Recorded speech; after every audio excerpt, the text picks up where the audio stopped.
You are listening to the Heroic Mindset podcast. We'd like to welcome you back. This is Dr. Tom Davis, and I am once again, my partner in crime, Larry Sunderland, my co-host, is with me, and we have a really interesting podcast for you today. I promise you. We have Steve Simonson, who's the head coach at University of Northern British Columbia, who has had over 20 years of coaching experience. He's coached men, women, amateur, PDL. He's worked with the Whitecaps. He's done all kinds of things. But it's interesting how we met Steve. Steve is one of these brilliant minds that makes you think about soccer and about sport and about mindset in a completely different way. And I have really been looking forward to this conversation for a long time. And I was introduced to Steve by Larry. And Larry, I know that you and Steve had struck up a really interesting relationship. So before we hear from him, tell us, how did you meet Steve? How did your relationship develop? Well, first, hi, Tom. Good to be back with you here. So Steve Simonson, he is an interesting character. And I'll tell you a little bit about how I met him. Back in 2014, the USL, they were at those times, they were running combines for their pro players, right? Where coaches would come in, run the combine, and coaches from around the USL teams would pick players through this combine process. And we would stay in these like condos down in Bradenton, Florida, that were like kind of these 70 condos, right, from 1970s, right? And you don't know who your roommate's going to be, you know, so you just get, here's your key to the room, go find your room, and maybe there'll be somebody in there. And sure enough, I walk in and I see this guy in there, introduced ourselves and found out that not only is he a soccer coach, but he thinks about the game a little bit differently. And he and I kind of hit it off, and I'm super excited about this podcast because this is kind of like coming home for me. This is Steve and I talk every day. So this will be a really interesting one because typically our conversations are all over the map. Sometimes they're X's and O's because Steve is a coach, but more often than not, we're talking about what we think sets the foundation for growth and development in our players and the motivational aspect, the psychological aspect of the game. So this should be a really fun one for us. Absolutely. Well, welcome, Steve. We're glad to have you on. Thanks, guys. It's a pleasure to be here. Really, really happy to join you guys and be part of this process that you're going through. I've been enjoying all the podcasts till now. So to sit on this side of it's a lot of fun for me.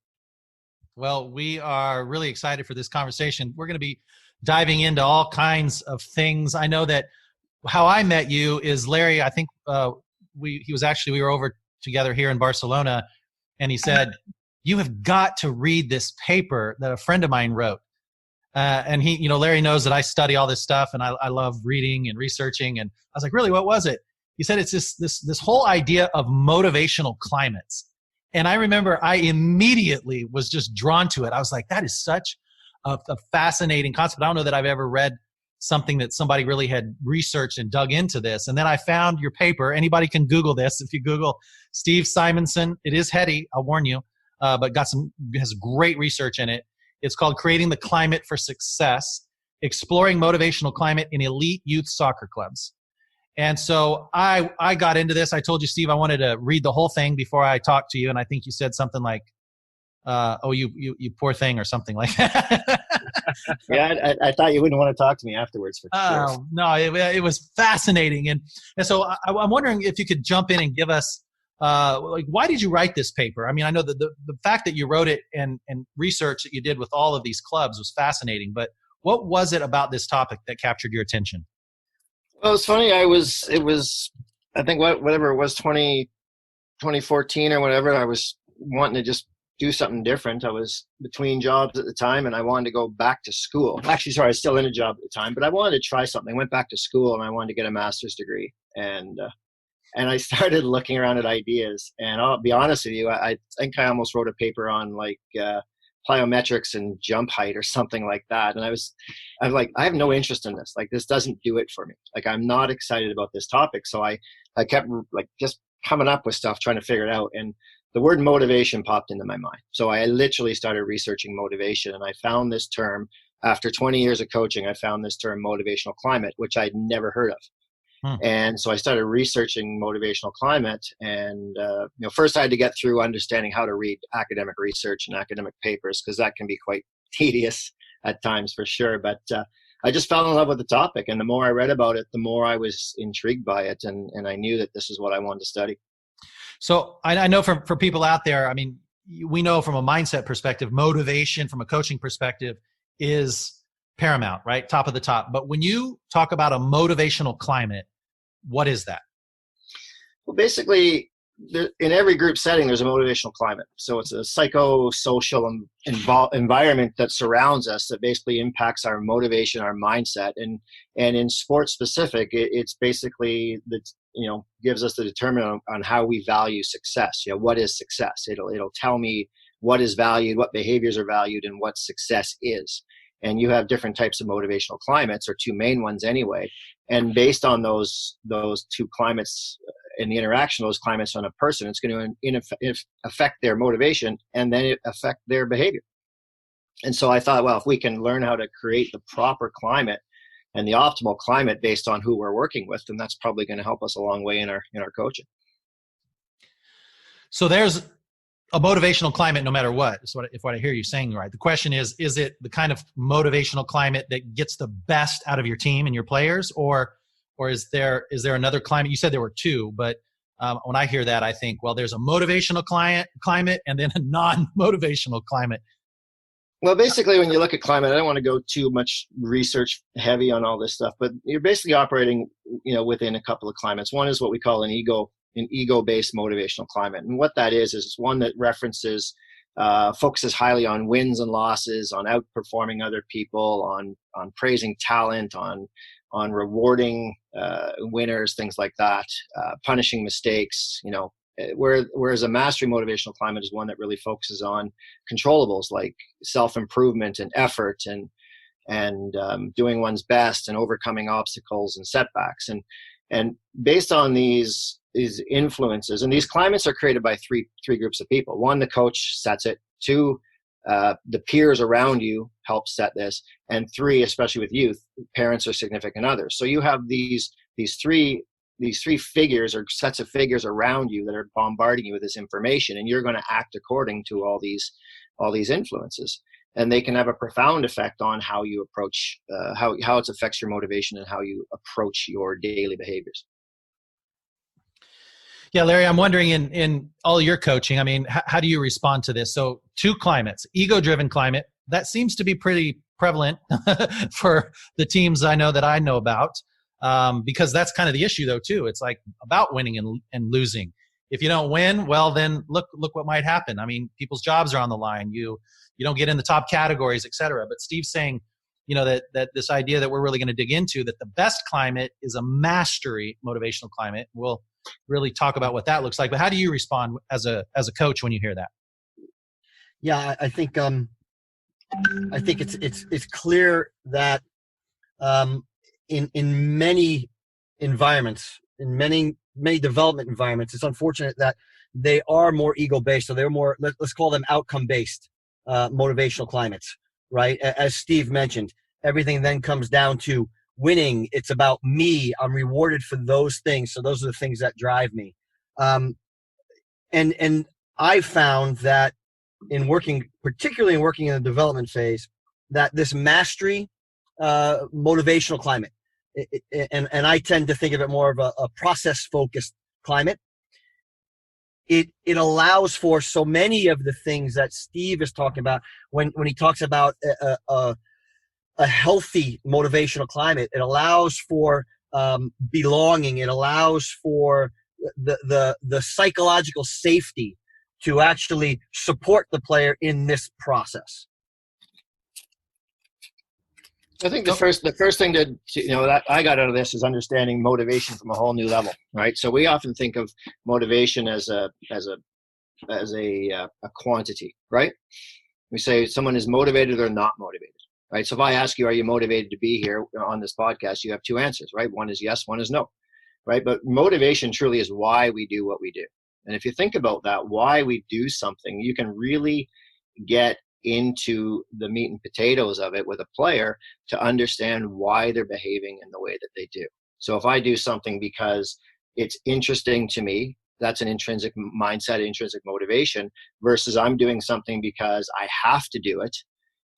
That's a whole nother motivation. If I'm doing something out of guilt, that's a whole nother motivation. So really what we found is that intrinsic motivation or a motivation that is autonomous to the player, that's self-directed, that it's a higher form of motivation. It's going to lead to greater enjoyment, greater persistence, and longer lasting effort in the game. And so why would we not want to build this sort of motivation in people? Whereas a lot of the motivation we use is carrot and stick. It's rewards based, it's pressure, it's coercion. And so in a mastery climate, you're basically trying to develop the autonomous player. You're trying to have them work on controllables, things that they can control, which is their effort and their growth. When you compare someone to somebody else, that's out of my control. I can work as hard as I can. I do the best I can, and then the superstar next to me gets all the credit. And that's a very demotivating thing for someone like me. So it's about looking at the type of environment that fosters autonomy and fosters players to look at being personal best and overcoming challenges. That's what a mastery climate is. An ego climate says, hey, we win or you're a loser, and if you lose, you're punished. If you fail, you're punished. And so now, what are you going to do in that environment? If you're afraid of your success or your ability for success, you're going to be really anxious going into something, because if the success or failure is based on only wins and losses, and you're not going to win, that's a very stressful time for young players or for any player. And so that's when you look at big egos, and we can talk about big egos as we go along. Big egos are going to be fine most of the time. An ego climate is fine until it's no longer fine, until there's a problem, until there's a big collapse at the end of it. So I think shaping and understanding the environment and the type of motivation you want within your players is so important. Yeah, it makes me think of, because you're talking about why are you motivated? And I'm wondering, in your research, what percentage of players would you say are in touch with that, right? I mean, how I would describe this is, from a leadership perspective, is the difference between being internally driven and externally driven. That most of us, we are driven by how valuable we are in certain climates, right? As you're using that word, how well I perform. My value is based on that. It's not who I am, it's what I do that provides value to me. So if I'm accepted in the social group, then I have value. If I'm performing well in my job or my sport, then I have value. And so I'm constantly trying to help people go inward and say, no, hang on. You have to redirect, right? Which is part of what you're talking about, I think. You got to know who you are. You got to know why you do what you do, which makes perfect sense to me. But what percentage of players are actually going into this with this kind of a mindset? Yeah, I think it's prevalent in our sport. I mean, I know this is how I used to coach as well, that everything is coach driven, right? We use words like athlete centered and all things like this, but I think in general it's coach driven. Coach will tell you what you're doing. Coach will demand the best out of you. Coach will kick you in the ass when you're not doing your job. And we become so reliant on this. Oh, coach isn't here. Good. I can take a day off, right? This is great. Assistant coach is running training today. Perfect. I can slack off. And so it's all around, and we don't even sometimes even realize it's there. And really what we're trying to do is just to foster this sense of the player taking control of their destiny in this process, having them, buy into some sort of purpose and to say, hey, I want to be part of this. I want to work towards this. I want to face this. I don't have to. I want to. And that when they take ownership of something like that, you have a player that really buys into it. And, my job then as a coach, or our job then as a coach, is just to come and help them on their journey. And I that's truly what's changed in my coaching through doing this process. I'm no longer the most important person in the room. I'm there as a facilitator. I'm there as someone to help these players. Now, the challenge in this is, while you're trying to build autonomy and you're trying to have people focus on, their personal best, and especially when they're younger developing athletes, it takes longer sometimes. I can give them an answer. I can yell at them to get maximum effort, but then it's short lasting. And so, when you look at extrinsic motivation, one of the big problems with extrinsic motivation is, if I'm only doing something because of the extrinsic motivator, if that's the only reason I'm doing it, what happens when that motivator disappears? behavior stops. Yep. Correct? I'm done. So we see that all the time. I want to raise the tempo in training, and I'm on them. I'm just screaming. I'm get going. And then as soon as I step away, boom, it's back down to a poor level because it hasn't been internalized. Right. So what we want to do, and what I think we should be doing, is trying to help the player. And sometimes we have to push and prod and help them understand that there's a level above what they're doing. But ultimately, it's them endorsing those levels and that player buying into their part in the whole procedure. I think that's really, really interesting, Steve, from the standpoint of you're giving up something. You're giving something to the players. You're giving the ownership to the players, which is a really difficult thing to do, as you mentioned, in a coach-driven environment, because the coaches are dealing with ego as well. So I can tell you personally a story, something that I went through that kind of changed my life and changed the way I coached. I had a group that I worked with for a couple of years, right? And over that time, we did a lot of things in our training. We changed the way we were training to try to give to make the players more autonomous in their decision making and whatnot. All right, so that was the X's and O's piece. But then off the field, I really wanted to get to the point where the players were running the team. Now, that's a tricky thing to say because then people say, "What are you doing?" and it's questionable, right? But I wanted to get to the point where the players felt that they had ownership. They were involved in the decision-making process. So with this group, we went through a 2-year process, as I mentioned, of when we played teams. For instance, this is just one way we approached it. When we played opponents, I would put together a dossier on the opponent and share it with the group. The group would then go on their own, go through the dossier, dissect the dossier, and come back with how they wanted to play, how they wanted to approach the game.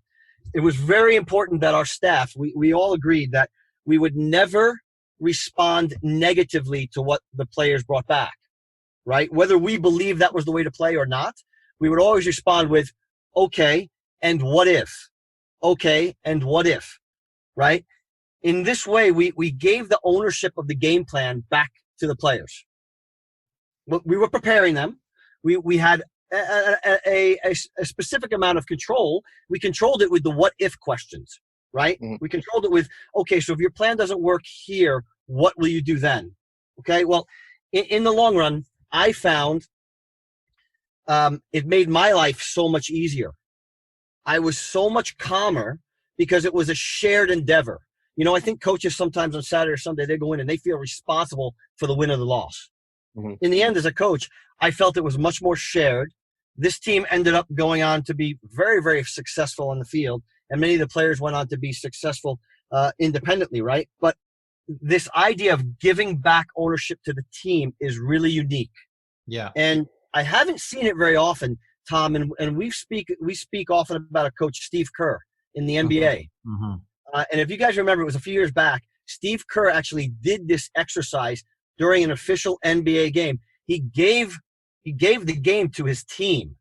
They developed the team. They ran the huddles. And as you know, basketball is much more directively coached, right? So I found it really interesting that he took this approach. He was trying to develop this climate.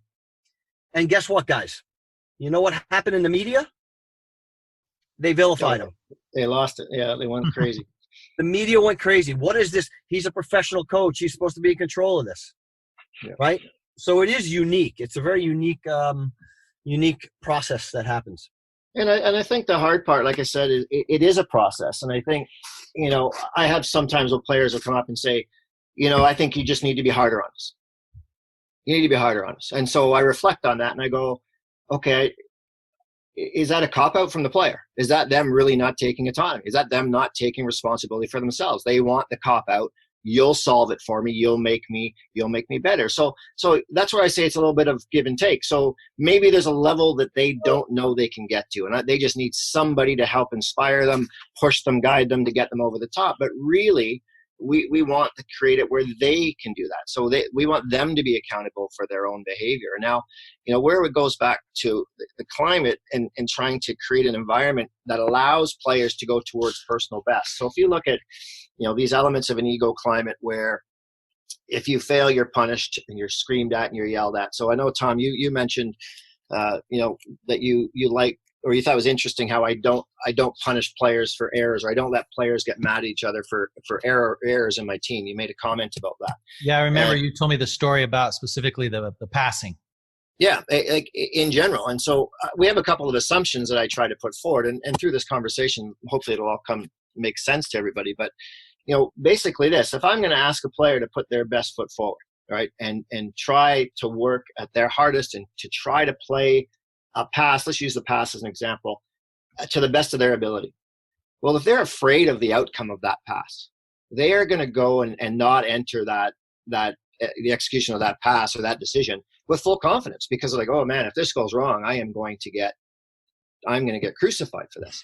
So, the assumption we have is this: as long as you work to your absolute best ability before and after the event, whatever happens during the event, we're going to support you on that event. Away you go.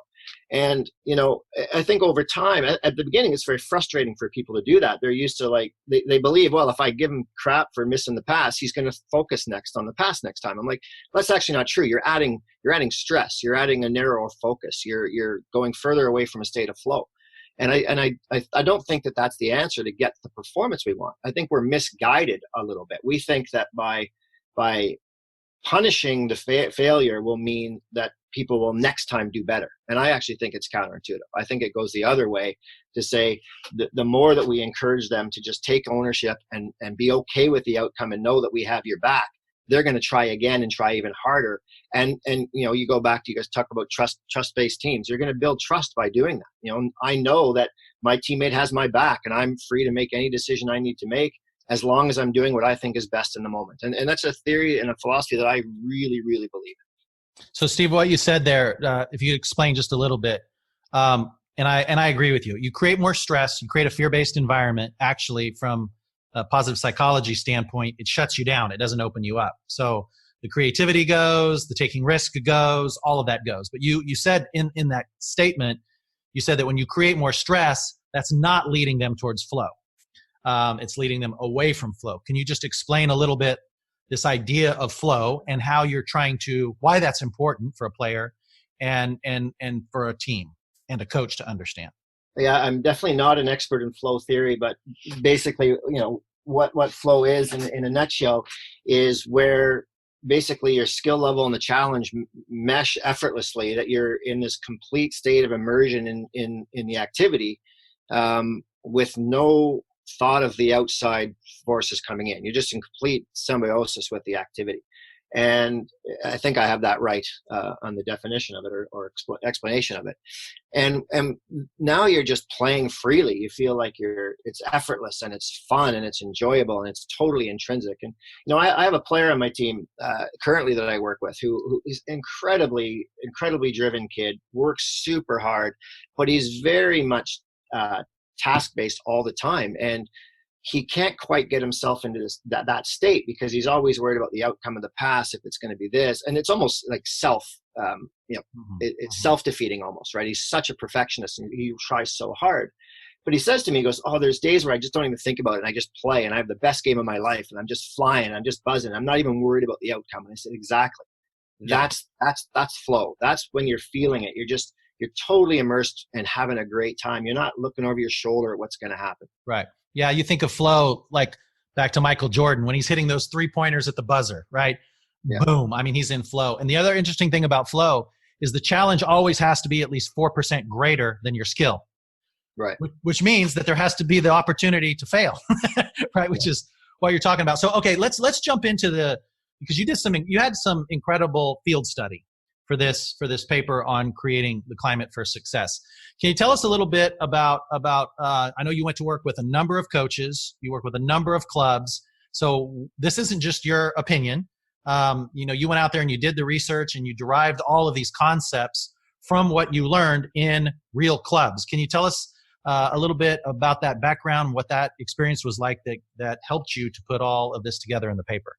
Yeah, so basically what I looked at in the research in my graduate work was I wanted to look at this notion of motivational climate, but I wanted to make it practical, right? And I thought that I want to look and see, what we're doing here in North America in particular, and And at first I thought about doing it in collegiate sport, and I thought, well, I'm a college coach. That maybe is a bit too close to home, maybe a bit too judgy if I write it the wrong way. So, I said, I want to look and do some research. I didn't see any research on elite youth sport in North America, particularly in the MLS Academy system. So I wanted to compare what the literature says about motivational climate, because there's a lot of motivational climate research in youth, but also in elite youth soccer. And then I wanted to see what was going on in MLS clubs. So I was fortunate enough to do what we call a small case study, snowball sample of a select group of coaches to see what they were doing in their clubs in the MLS. And obviously I can't name who these coaches were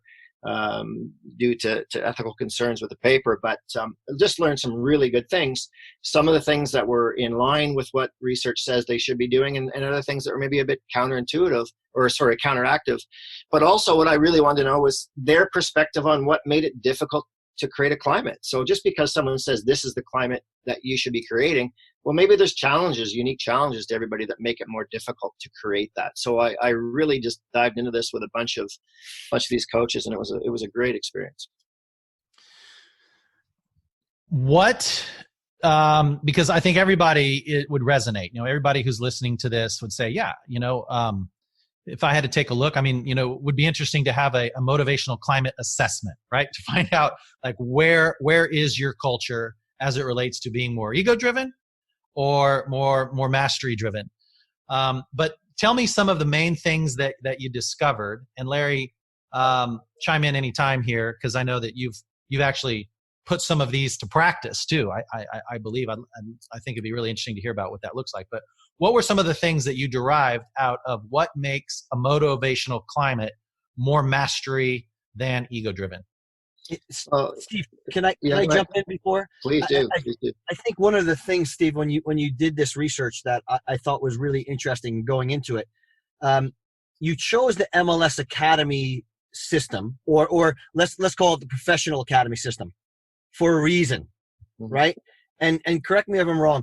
When we spoke about it, it was because we felt it was such an ego-driven climate. We felt it was such an outcome-based system that was a great place to start, right? Because we're focused in MLS academies and professional academies. We're focused on an outcome, aren't we? Our success is determined by pushing one player through to the first team, right? So I think a lot of that, your decision to dig into the MLS academies or the professional soccer academy specifically was based on that kind of initial belief, correct? Yeah, and I think it's important to know that I question a lot of things all the time. Like I'm always asking questions. Is this the right way? Am I doing it the right way? Could I do this better? Is there another way? And so I think we spoke about this the other day. We want one kid to get through that 0.1% or whatever it is. So we create this element, or not all of us, but I think it's common that we create this element of survival of the fittest, right? We're going to create a toxic, harsh, challenging environment, and we're going to see who can get through this. And that one that gets through, that's the one that's going to make it. And, obviously there's some logic to that. And I'm not by any stretch of the imagination saying that they're not going to have to go through tough times and challenges. And we can talk about how an ego climate focuses on challenges versus a mastery climate. But my whole thinking was, should we be doing that, or should there be a way that we're creating an environment that actually makes people, more than one person, thrive, makes them all thrive to be their absolute best, and gets more through at the top and leaves everybody else further ahead than when they got there. And so, you hear stories of super tough cultures where the kids are high ego based, and I won't give you the exact scenario, but there was a few players that I've seen in some of the clubs who were just absolute phenoms at youth soccer level in the MLS club, and then they couldn't hack it when they went to the pro level. And that was, to me, fascinating, because it was, well, why couldn't they? What was it? And hearing the explanation from the guys at the top of the club, it was more like, well, they're entitled, and they're this and they're that, and this is what kids are today, and they're coddled, and they're all these things. And I went, no, that's too easy. It's too much of a cop out. maybe we're creating this. And so what I thought was, like, are we creating the right mindset with these kids, or are we just creating talent? And I don't think that talent alone is enough. Talent obviously is a major driver to success, but talent alone in young players is not enough to get them to the top. And so I wanted to really kind of check in with some of these coaches to say, what are you doing? And what do you think we should be doing? And what's stopping you from doing what you're not doing? What are those challenges? And it was, so I think the question was, what did we find? So when you compare, some of the outcomes of this were an incredible sense of wanting to develop the autonomous player. That came out more than I thought it was going to. It came out with every single coach. And now again, I did a bit of a snowball sample, so kind of targeted coaches who maybe were a bit more like-minded thinking. So not every single coach is going to believe this. And I'm not saying that we can say that, without a doubt, we are right and this is the only thing to do. But, building autonomy was central to every single coach that I spoke to. They wanted to create this player who was in charge of their own journey. They wanted to create responsible players, self-directed players, self-motivated players, every single one of them. Second, one of the other ones, big one, was belonging, the sense of connectedness. And I think that's a really important piece to your climate. If the belonging and what psychologists call relatedness, it's a really important piece to intrinsic motivation, feeling like you're part of something and you belong to something. So, when you're in a mastery climate, that focuses on everybody has every single person in the team has value. Every single person's important. And you stress that every single person is important. That builds belonging. That builds a sense of connection top to bottom in your team. When you only focus on the elite performers and the superstars and you're praising the guys who are good and you're criticizing the bottom end guys, that belonging is going to be strained, right? So that sense of belonging is so important. One of the other ones that was amazing was they all believed that failure was part of the process for these kids. They didn't see failure as a negative whatsoever. That's a classic sign of a mastery climate. Failure is part of learning, part of growth, that if you aren't challenged and you don't fail, how are you going to move forward? So those are three of the main findings that came from these MLS coaches. And these are guys that are developing the top players in our continent right now. Okay, so let me play devil's advocate a little. Yeah, please. Because and perhaps this will lead to the ego-driven climate. But maybe there's a lot of coaches out there saying, well, that is the goal, right? The goal is to win. Yep. And if you don't win, and let me talk from what happens in the cultures over here in Spain, is that it's so competitive, and that what happens is you find out the morning that you show up on the team, you're on the roster, but there's a chunk of kids that are what are called disconvocado. They're not invited to the game because you can only invite so many to the game. Yeah. Right, so that's the first thing. Then every year, the most nervous part of the year is when kids get cut, right? That's what's happening right now because they're ruthless. I mean, you get cut. And what often happens is that you weren't good enough. Not that the coaching wasn't good enough. Not that you didn't develop yourself autonomously as a player and you were intrinsically motivated. Because then that's flying into the face of some of the things that you're saying, which is that everyone's important.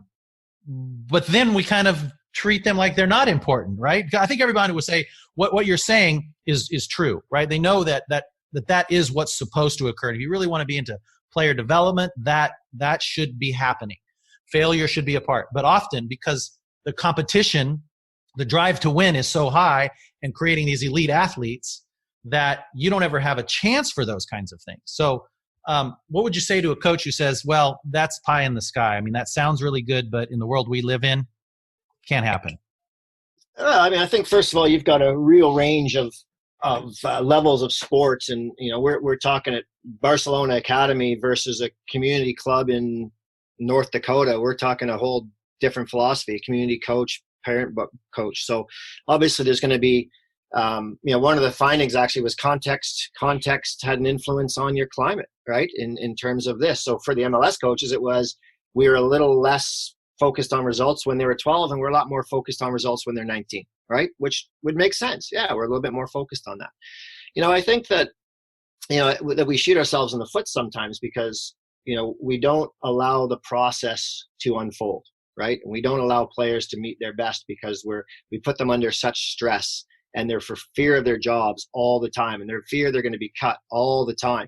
And so, we cut little Johnny, who for 12 months has actually not been able to show he's not survival of the fittest because he's not courageous enough, but we actually haven't seen the true potential in that kid because there's somebody else who in the moment in this snapshot was bigger, tougher, stronger, and that's where we throw our money into it. Now, again, I'm not trying to say that it's that simple and that maybe little Johnny has he's 13 years old and he has a December birthday.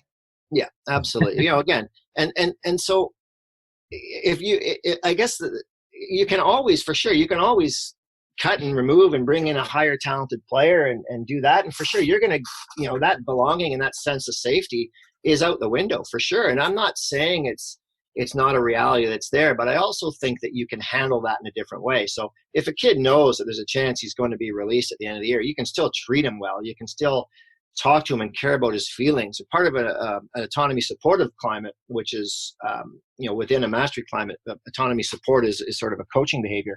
It's acknowledging the feelings of these kids and treating them like human beings instead of just commodities. And yes, we know that a kid, I talked to Larry about this, Larry, not every single kid in FCC is going to go and play for the first team.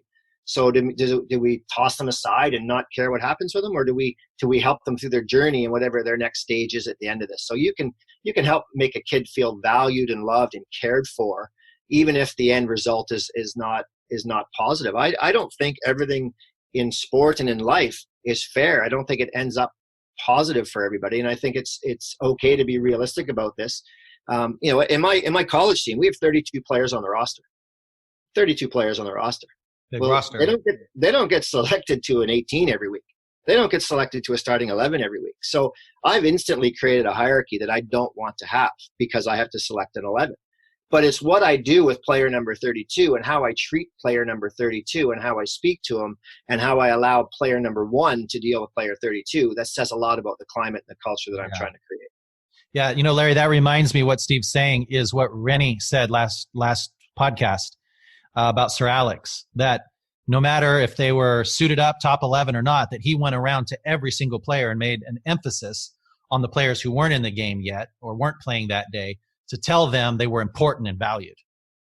Yeah, building the relationship allows you to have those hard discussions, doesn't it?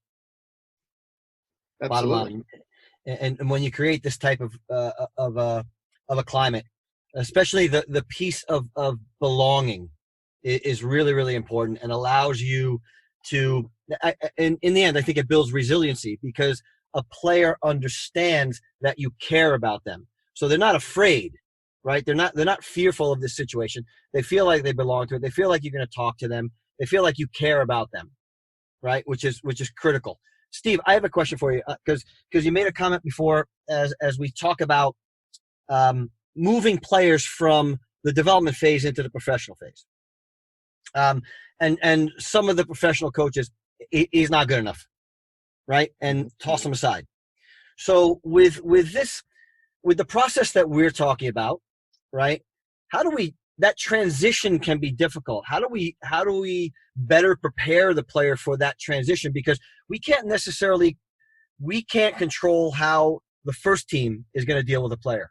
So how do we better prepare our player coming from an academy, coming from the development phase to the first team phase for these hard conversations that they may have day one with someone who they haven't developed a relationship with? Yeah, I mean, how do you prepare? One of the things I've always said is, how do I prepare if I have a very autonomy supportive approach and I'm a caring coach and I'm a relational coach with my athletes?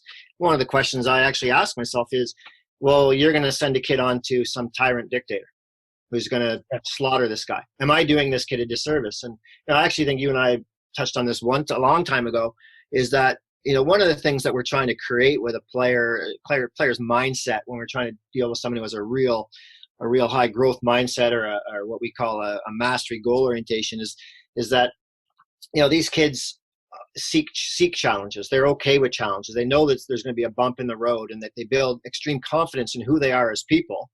And they know that there's going to be a challenge and it's going to be difficult, but they'll build the resilience to say, I'm going to find a new way over that. And maybe that's just another challenge. So I had a player who went from my environment and he went in the Canadian Navy training. He went to basic training and he's like, oh, it's exactly what you think it is. It's people in your face, it's screaming, it's trying to break you down. Completely the opposite of what I'm talking about. And I said, well, I felt, did we do you a disservice? He goes, no, I felt like I was prepared for it because it was just a challenge. It was another challenge, and I knew it was coming, and I could embrace for that challenge, and I knew I had the support of other people around me. And it was the support of the people next to him that were in basic training that helped get him through it. So I think this notion of preparing a player, being upfront, being realistic with them about their chances of what's going on, knowing that it's going to be difficult, knowing that they're going to be treated maybe not the best. This example I mentioned earlier, it was about these players who were absolutely treated like superstars. Like these were the poster boys at the youth level. And I'm not saying this, I don't know, but I'm guessing the resiliency wasn't built in. There was no struggle along the way. Their talent was praised through the roof. They coasted through youth games like it was no brainer.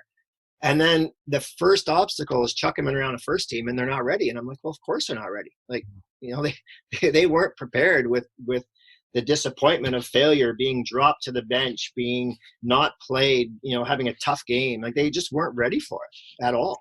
They define themselves as being the best all the time. I'm the star. And then when they get pushed up to the first team, it's a real shock that they're not the best. And they don't have a method to function. They don't have strategies to function with this, do they? So this is where it's a good little segue into the ego. So this whole I really got fascinated with this ego, and ego is a hard word to define or to really talk about unless you do define it. So really in this setting, when we talk about someone who's ego focused, is that they view success as a comparative process. Right? I am only good if I'm better than you. That's the only way you're good. Someone who has a mastery orientation, a mastery mindset, they base if they're good or not as self-referenced. Well, I'm good because I can do this now. I couldn't do it before. Therefore, I'm getting better. Right? That guy might be way better than me, but I'm still pretty good. Right? So it's not they compare themselves to themselves. Someone who focuses only on ego, the only way that they believe they're good is if they're better than other people, if they win, right? And, to some people they believe, and I've been told this many, many times, oh, you got to have a big ego to be the best in sport. And, we look at a lot of big ego athletes who have made it to the top, right? And you guys you've talked about players like this before. And, this is where I try to figure out this role of ego, but ego is fine for me. And it can be a source of motivation, and it can be a source of confidence, and it's fine until it's no longer fine. And so let's leave the outliers out, like the Jordans of the world, the Ronaldos. Let's leave those out for a second. Let's talk about your average kid coming up through an academy like yours, who's very ego-based. I'm the best, and I want to show everybody that I'm the best, right? And so what they do is they identify with this self-identity. I am this player, and this is who I am, and they put themselves in this bubble. And they go to demonstrate this all the time. And as long as they win, they don't need to try hard. They're fine with that. They're okay with that. And it validates it. I didn't even try and I still won. So it validates this sense of ego, right? They tend to stick to these things that they're good at. They don't want to learn new things. Things that are challenging, they kind of will brush aside and say, yeah, that's not important. I don't need to do that, right? They'll actually shy away from those difficult moments. But then what you'll notice is the moment they doubt their ability, so they come up against a better team, a better player. Now you start to see the cracks come out, right? Those little, I'm not so sure anymore. So now we go into avoidance mode. I'm going to avoid looking bad. I'm going to blame somebody else. I'm going to make an excuse. I'm going to do something so that I can protect this image. And that's where this focus on ego, this focus on outcome becomes a bit of a problem, is not when things are going well. It's when they're not going well. Wow. Yeah. And I think that a lot of times, certainly even at a young age, that's what their coaches are encouraging, right? You've got to be the best. That's what they reward. This one phrase that I use a lot, I've mentioned on the podcast, but behavior that gets rewarded gets repeated. And so when other kids see the coach rewarding that, well, then they think that's what they're supposed to do too. And so I think one of the really brilliant points that you're making is that in the absence of a culture that is motivationally driven, like you're talking about, these elements that you need to connect, belong, developing the autonomous player, that failure is a part of it, that in the absence of being clear about what that culture looks like, the opposite is what's going to happen. I think that's what you're saying. You're going to get an ego-driven culture, and that's what we reward often in sports, are those kinds of folks, right? Absolutely. I think we're more like we don't, if we win a game. I mean, this does happen. There are some coaches, you'll win a game and people are like, yeah, you know what, guys, it really wasn't a great performance today, and we won the game. But then there's those that's like, they laugh it off. Whatever. We didn't need to try today. We're fine. And that just becomes that's what an ego climate is. They're going to look at the opponent. They're going to look at the obstacle and say, I'll do the bare minimum to show success, right? What we really want to try and do within a mastery focus is it's about personal best all the time. Because really that's the only thing you can control, right? That's the focus. Yeah. But you look at outcome. I look at outcome, and I once was expanded this off of a leadership guy that talked to me about outcome. But really, the outcome of a game to me is you have the talent level between the two groups, right, on the day. You have the performance level of the two groups on the day, and then you have your external factors, right? Your X, Y, and Z. Your bounce, your referee decision, whatever. That determines outcome, right? What can you control in that? You can't control the referee decision. You can't control the external variables. You cannot control the talent level of the opponent. You cannot control the performance level of the opponent, right? You can't control in that moment your talent level. All you can control is your effort, your attitude, your work rate. And so that is the sort of emphasis that we put within these sorts of environments, is to always work towards personal best, no matter the circumstance. And to do that, when we create these environments that are very intrinsically motivating, where players they're determined of their own volition to be the best that they can be. What you see is higher engagement, you see higher player retention, you see happier players. People are excited to come to training. I mean, when I hear a player that doesn't like to go to training, I just don't understand that logic, right? Where it's a chore to go to training.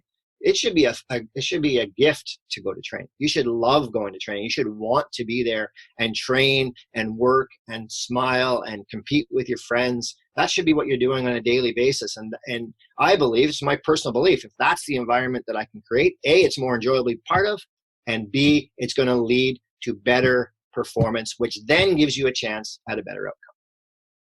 So, Steve, we spoke a little bit last night about self-efficacy. Right. Yep. And can you touch on that a little bit? Because I found it really fascinating where that fit in to building this motivational climate, and how it was interrelated to autonomy support, belonging, and the idea of ego. Can you touch on that a little bit?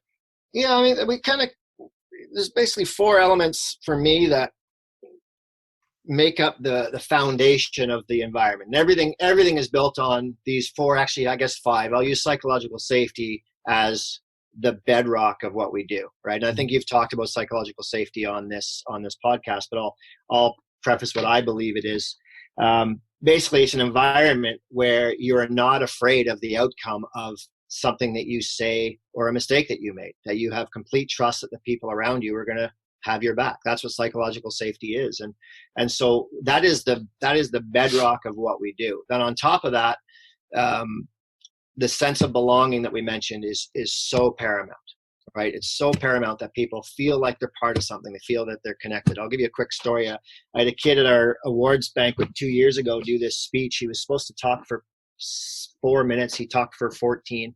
And he had this unbelievable speech where it was tears and smiles and laughter and more tears again. And this kid talked about best days of his life, worst days of his life, family, all these things. He said this after 5 years of being in this program. And people are like, wow, what a speech from that player. I said, yeah, it was fantastic. You'd never guess he didn't play a minute in 5 years. Wow. And, this kid, he was, I guess, what you would call a practice player. That's what he was. I didn't call him a practice player. He was a member of our squad. He was a teammate of ours. He was a member of our family. He was okay with what he was given. He was happy with what he was given. And he actually, to this day, he just got into med school. And he basically credits that experience over 5 years for changing his life. Right. Mm-hmm. So didn't help us win a game, didn't help us score a goal tangibly on the day, but he sure helped us in many other ways. This kid had a sense of belonging. So I knew when we have a player like that, this team is doing a great thing to keep him in our team and keep him happy. The second element is what we talked about, autonomy. I really believe in that self-direction of players. The self-efficacy, Larry, answering your question finally, it's basically a belief in yourself that you have the ability to meet the challenge that's coming in front of you, right? And in that definition, I was doing a bit more research on it a little bit, and it's a psychological theory from Bandura, I think his name was. Tom, correct me if I'm wrong there. Nope, that's right, Albert Bandura. It doesn't mention other people. It doesn't mention doing it better than somebody else. It mentions just having the ability to overcome the challenge. And so that's all we preach within our team and within our program is do the best that you can and help others around you do the best that they can all the time. And if you have the confidence to know that no matter the circumstance that you can and will eventually find a way over that challenge, that's a really motivating and uplifting thing. And that's something that we believe on it. So I remember listening to your podcast with Rennie talking about, why did Man U score so many late goals? And I started thinking about this going, that wasn't fearful to them. That was just something they knew they could do. It was a challenge and they were up for the challenge. There was no fear in that. There was a true belief that they could do it. So what I try to do with our teams, and the program I'm at, we're a small school, less than 3,000 students. We're a young program related to a lot of the other ones we play against. We're an underdog team half the time, and we relish that role. We love the challenge ahead of us. We're not afraid of what's going to happen. I mean, do we always perform at the level we should? No, of course not. But I personally embrace those challenges. The bigger the opponent, that's more fun for me. It's a bigger challenge. That's what we look forward to. So I think we want to arm these kids with this controllable factor. The problem with ego is it's not controllable. I can't control if I'm better than you. I can't control if I'm better than that team. But I can control what I do and how I act and how I respond to challenges. And I think if you stay within your controllables, you're going to have a lot more success and a lot more resilience. Yeah, that's fascinating. And I have one more question, either for you or Larry, and then I want to dig into how, if I'm listening to this as a coach, a player, how do I do this? How do I build this? How, maybe I'm a player and I'm in an environment that doesn't do this, but how can I be more intrinsically motivated? Or if I'm a coach and I really want to set these kinds of environments up, how do I do it? But before I get there, here's the question to either of you. I mean, I don't know if this came out in your research or not, Steve, but how much of the environment do you think is dependent on the culture of the club and the mentality of the coach? I mean, I'm assuming that the coach is the one who's driving this, but you see so many ego-driven coaches, right? I mean, if the coach is ego-driven, does that mean that automatically you've got an ego-driven climate with your team? Maybe that coach doesn't know any better. Maybe they were coached in the same way because and I mean, nobody's villainizing anybody about this, right? It's about winning. That's what you think it is. You don't realize that when you're trying to win all the time and that becomes the standard, that becomes the goal, that you're creating this ego-driven, fear-based climate. Any thoughts on that, or any idea on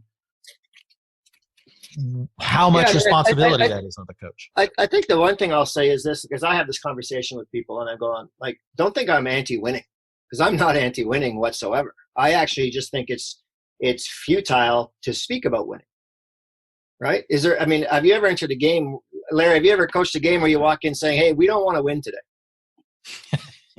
No, of course not. I don't think anyone's ever done that. It's like goal setting. I've been playing with goal setting.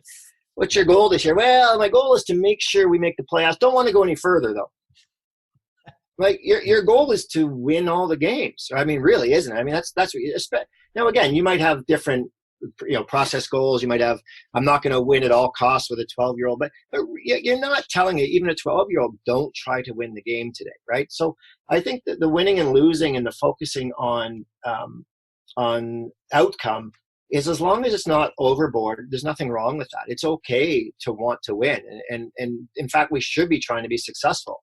We have a winner and a loser in every single activity that we ever do. Everything is to points. Everything is to a win. Next goal is a winner, all this. But what I don't do is make a big deal about the winning, and I don't make a big deal about the losing. because you're going to win some, you're going to lose some. So I don't post wins and losses in training. I don't make people do harsh punishments for losing a game. I don't do that, right? But am I afraid to say there's a winner and loser? No, because winning and losing is part of sport. And if you can accept that, and so to say that losing is unacceptable, I mean, it's just a fact of what it is. It's not desirable, but it's a fact, right? At the end of the year, everybody except for one team has lost. But you're focusing on the process, Steve, aren't you? So yeah, absolutely. You're not commenting on the win or loss, but you're commenting on the quality of play. You're commenting on the actions that are happening on the field, the effort that the players are putting, the intention that the players have to what they're doing. The outcome is going to take care of itself. Absolutely. And then it's feedback. Okay, you lost. Why? Why'd you lose? Well, because of this. Why didn't you make the playoffs? Well, because of this. Right? So, when I took over this program, the first thing I said to these guys was, okay, what's your goal? And it was, well, we're going to make playoffs. I said, okay, how are you going to do that? And it was crickets. It was absolute crickets. Like there was zero thought on what that meant, right? Because wanting, we talked about this. I've talked about this a lot lately. Having a desire, having a goal is I guess it's maybe giving you purpose. Maybe it's an external driver that'll help you, but it's not important. The important part is what you're doing every step of the day and every step of the way. I mean, how hard do you work at training? Are you making yourself better? Are you studying more? Are you studying the opponent? Are you taking care of your body? What are you doing with every minute of your day? Right? I mean, Joshua Medcalf, who's I think is a fantastic author, talks about that. He has a book called Burn Your Goals. It's actually kind of harsh, but he says burn your goals. Stop focusing on the outcome and focus on what you can do with the however many seconds. He's got it memorized, however many seconds there are in a day. And it's fascinating, right? We spend more time worrying about the end result and nothing about the process. Everyone wants to be a national champion. No one wants to become that. No one wants to put the time in to do it. And so I think if you just embrace the process and say, I don't know where this is going to take me, but I love the work I'm putting in and I'm going to push myself, you're going to take yourself to your best level, whatever that is. But you have to have the safety to do that though too, Steve, don't you? Because when you ask a player what their goals are, 9 times out of 10, they're going to tell you what they think you want to hear. Right? So when you ask a player, what's the goal? Oh, to win the championship. And they say to win the championship because that's what they've done all the time. That's what they've said all the time. So until you can create this feeling between the player and the coach and the player and his teammates that he can really be honest to examine how you get there, you're going to get those same old goal responses. Yeah. And again, it comes back to success and defining what success is. And I don't think you have to define success in one way. Right? Success can be an outcome. Success can be a playoff berth or a championship or a record in your season. That's one measurement of success. That's only one, right? You can define all these other successes. For me personally, success is knowing that we have a really good culture that is like a family where people really care about each other, and it's off the charts how much these guys get along, and that's a really big measure of success for me. Another one is the academic standards of our team, because we're a university institution. That's a big deal to me. That's a success measure for our program that we've decided on that, right? So, but I think it's focusing on the steps along the way, and those controllables. Once again, I think that if you're playing, what Simon Sinek would say is this infinite game. I actually think of soccer as an infinite game. I know that every season's finite and every game is finite. You're trying to win the game. There's a winner and a loser. But really what I do is, where are we today and where do I want to be a year from now and 2 years from now and 3 years from now, and how do I want to keep building this foundation? So, we talked about the belonging and the autonomy and the self-efficacy and quietening the ego. That is the basis of everything that we do. And then from there, we're going to build and build and build, and we're going to see how far we can go. And if we can get our talent level high enough and we can continue to improve and grow, then the results will start to come more and more, right? But really it's about maximizing potential. And I think that's the goal as a coach, is to maximize the potential of your group, right? So whether you're coaching U11s and you have a certain goal with them, but you're going to maximize their potential at 11. You know, a college coach, maximize their potential. Mm-hmm. A pro coach, maximize their potential. And if you do that, you have the best chance at an outcome. It reminds me of a story I heard. I actually teach a lot on this because it's really an interesting story and concept with the British cycling team called Sky Team. And they couldn't win. They just weren't very good. And they brought in Sir David Brailsford, who initiated this theory throughout everything they did of 1% incremental gains. Yeah. So it was creating safety. It was developing this intrinsic motivation, all of this, helping people develop their goals. But the whole idea was we're going to be 1% better in these certain areas tomorrow than we were yesterday. So, they did all kinds of things that you would think. They realized that, well, people sleep everywhere and they're not sleeping well. So what if we could help a 1% gain by retrofitting what they sleep on and taking it to every hotel? And of course, the other things you would think about the aerodynamics of the bike. Anyway, they thought they could win the Olympics they could qualify. They could place somebody in the top 3 of the Tour de France within 5 years if they kind of kept this development process going, because eventually they'd have a compound effect on these 1% gains. Well, as it goes, they ended up winning it in 2 years, a little over 2 years. They won the Tour de France and swept the Olympics. I think 70% of the medals in the Olympics the next year. But it was this concept that you're talking about, building the culture. So absolutely. If I'm listening to this and I want to know how I do it, okay, you mentioned, again, three things. I don't know if you want to break it down in these 3, but developing the autonomous player, and then that belonging, connectedness piece, and then this whole idea of how that failure is part of the process. But if I'm listening and I want to create these kinds of environments, I want a motivational environment, what do I do? Yeah, so I mean, obviously it's a very complex topic, so we could go on for hours with that stuff, but I'll look at a couple of things. Number one is, if you want to just create a mastery climate, right? So limit the ego involvement, right? Limit the amount that you focus on wins and losses. Limit the fact that you're praising skill level, as a measure of quality. Focus on what those kids are individually, or those players are doing individually with their own skill level. So they focus on their effort all the time, right? When someone makes a mistake, I think it's really important that you do not give them the impression that is something that is wrong. So,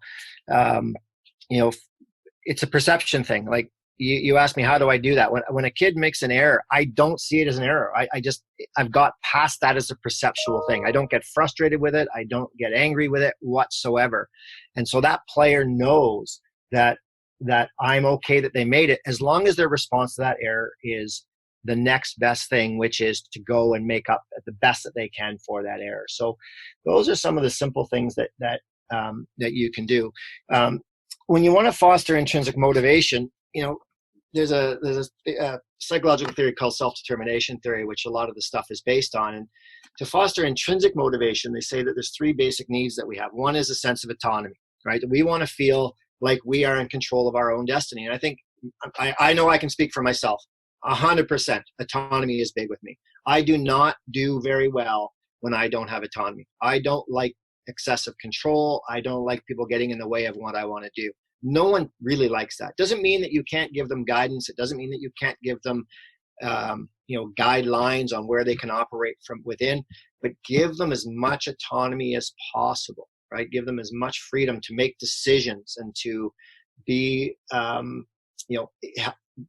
help them, like Larry said, he helped his players, or allowed his players to help sort of determine the path of the team. I think that I'm not suggesting that you should go and say, hey, let the players pick the 11. I'm not saying you should go do that, because that in a wrong culture, that's going to be a complete disaster. But, allowing players to sort of have a say in what they're doing at training and what we're working on and how we're doing things, so give the team some autonomy that way. Try to limit the amount of control you have on players, right? When you want to create autonomy. If you always have your thumb down on them and you're controlling everything they do, and you're stopping and nitpicking everything that they do, you're going to thwart their autonomy. So you want to build autonomy. The second way to create intrinsic motivation is building what they call a sense of competence. So we've already talked about that. Competence is how you view yourself, your self-efficacy, right? Well, confidence comes in a couple of ways. Again, self-reference. Do I believe I'm good because I'm improving at a skill, or do I believe I'm good because I'm better than somebody? Well, that's not controllable. So focused on self-reference thing, focus on personal best, and people realize that they have competence, right? And then the third one is what they call relatedness, or this belonging. So make people feel like they're belonging to something and make them feel part of it.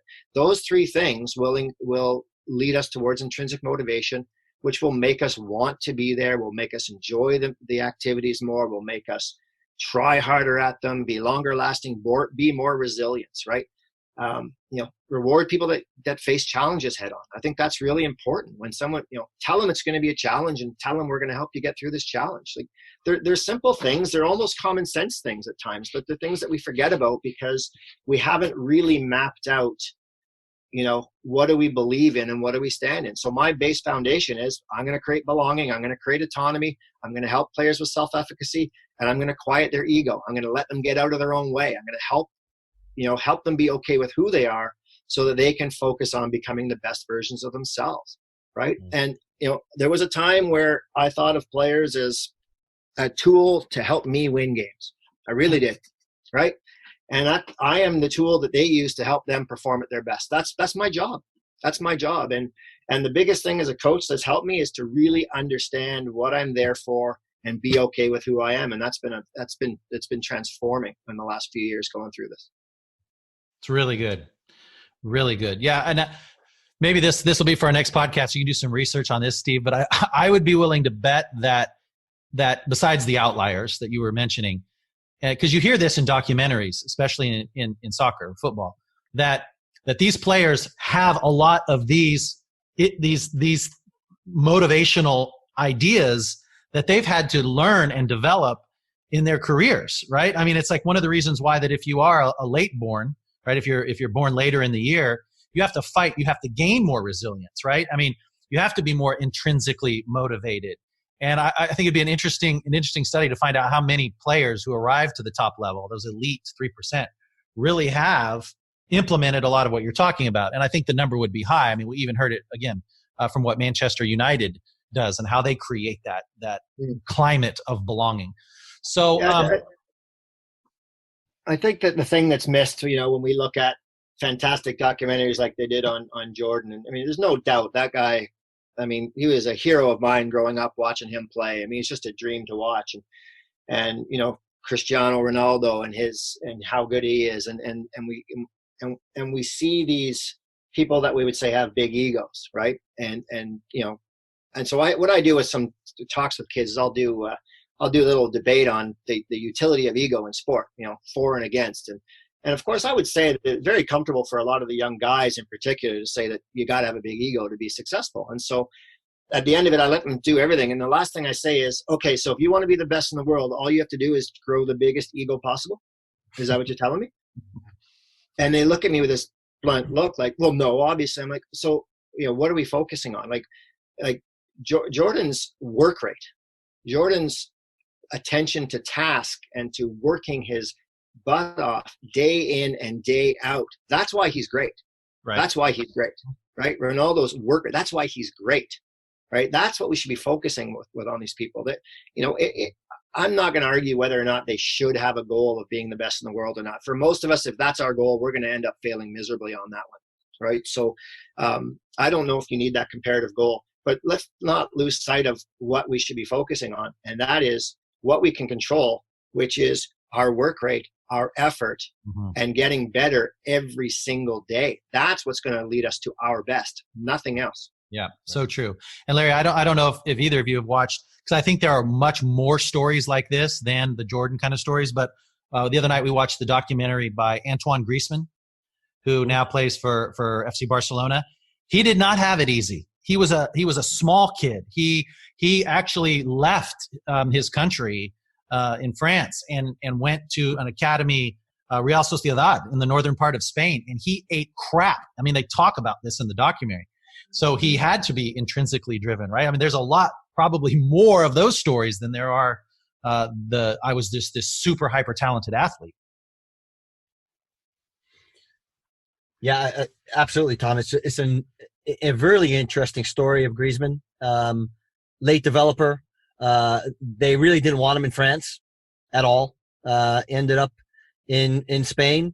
And I think there's a really great correlation there to Steve's ideas on self-efficacy, because he had that. He had his internal belief, and it was how he was going to get incrementally better day by day by day until someone finally recognized it, right? And that's the process, and that's over time. If you continually get better, right, and you have that belief, it can work. He had to believe that, because they were threatening to cut him. I mean, well, the other thing too is, again, you go back to belonging. Where did he find belonging? He didn't find belonging in France. He found belonging in Spain. He found belonging, to be fair, in a coach, right, in Spain, a particular coach, and an agent. If I remember the documentary. No, you're right. It was the agent for sure. Yeah, that had great belief in him. And then he found some belonging in Spain. And from there, it was the catapult, right? We call it the igniter sometimes, right? He came to Spain and there was ignition, and he just never looked back. I think one thing that in when you talk about these sort of environments, Larry, I don't know if you get this, but people be, that's soft. No, right? Yeah, I hear what you're doing is soft, right? And I go, actually, a couple things on this. Number one, when a player reacts negatively to a teammate making a mistake, I actually believe that that's a sign of mental weakness on the player reacting, not on the player making a mistake. I really believe that, right? They can't handle the situation, right? I'm in a moment. This moment goes wrong, whether it's somebody else's fault, and I freak out because I can't handle the moment, right? If a player then makes the mistake himself, what does he do? The first thing he does, he'll lash out towards somebody else because he has to deflect blame, right? So I don't think it's soft to allow people to become their best. I think it's actually really difficult to do it because you have to stay completely in control all the time. You have to try and know how to encourage and get the best out. You have to minimize your frustrations as a coach. But the other thing is, it doesn't mean that I don't push. It doesn't mean that I don't hold them accountable, right? One of the things we talk about right now is accountability, because when you give players the freedom and the autonomy to make choices, especially younger players, they're going to mess this up. They really are. They're going to mess this up.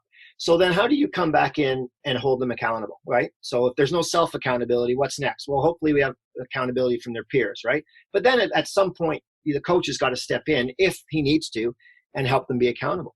But the big thing is where, when players are not putting in their best effort, that's where it's okay to intervene and say, what's going on here?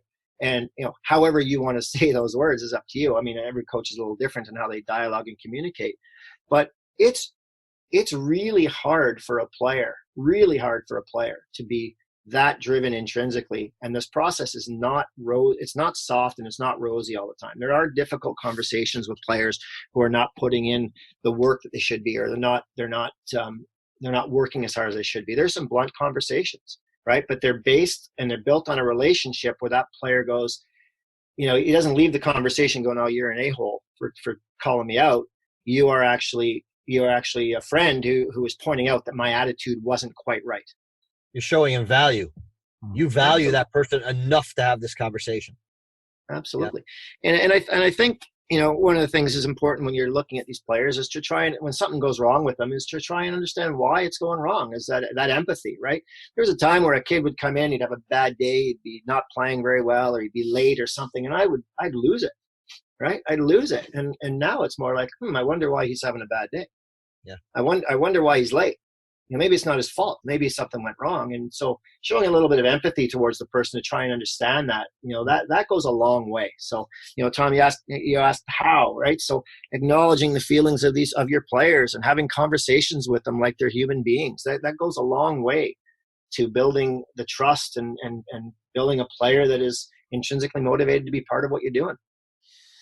Now, Steve, we talked about like putting together something that people, if they're interested in this, of course, they can download your paper that I mentioned. It's called Creating the Climate for Success. And if you type that into Google along with Steve Simonson, spelled exactly like it sounds, it'll come up. But also, we're going to give you a PDF, something that kind of guides you in some of these principles that we were talking about, right? Yeah, we'll probably show something that has sort of the base foundation of, the things we talked about: belonging, autonomy, self-efficacy, and quieting the ego.